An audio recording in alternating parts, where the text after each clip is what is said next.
Good morning, everyone. I want to talk about the last night's emergency school board meeting and what exactly kids, not politics, really means. The incumbent and her supporters don't seem to get it. They're like, oh my God, he's talking to politicians.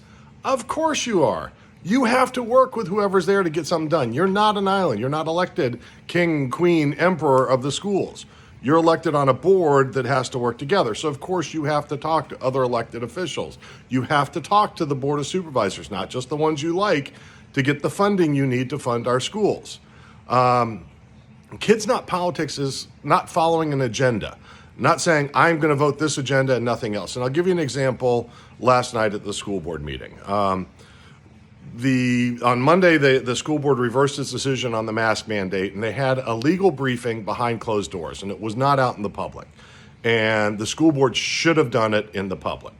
And we can get into the whole legality and all. There was a law passed by the General Assembly. We're not going to get into the whole details of that. It's more of just the actions. So in the motion that the school board did to try to comply with the law, they put in a religious exemption for masks, which apparently wasn't part of what the law was allowing. So the lawyer had to research it, found out, okay, you can't do that. So they called an emergency session to simply bring that out. Luckily, they, at the last minute, added that they'd have speakers at the list. So I got up and spoke, said, people are confused out here. They don't understand why this change is made. You need to have the lawyer make a presentation.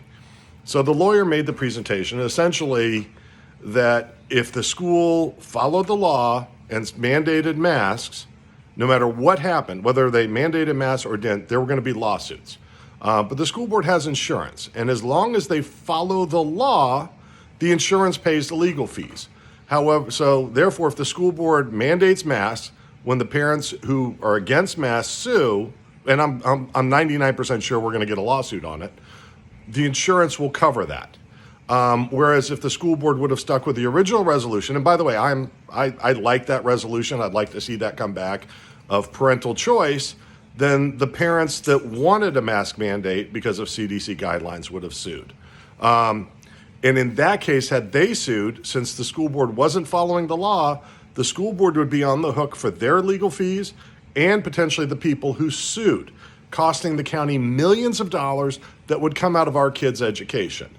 And that's why it's about kids, not politics for me. So the option they have to take to protect our kids' education is vote for a mask mandate, let the lawsuits come out. You've still got the insurance to cover it.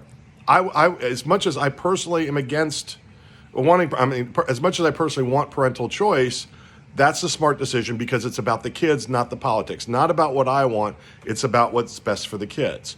And the incumbent voted against, essentially she voted to waive our insurance and let the schools pay all the legal fees, and voted against the mask mandate after she was told in open session, which apparently she'd been told in closed session, about the fact that we're essentially waiving our insurance. So she was willing to give up millions of dollars of our kids' education for her political agenda.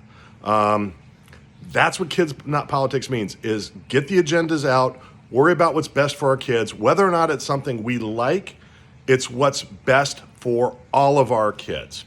I'm sure there'll be interesting comments down here, and we'll talk more about Kids Not Politics. But you do have to work with whoever is on there to try to get things done. Thank you.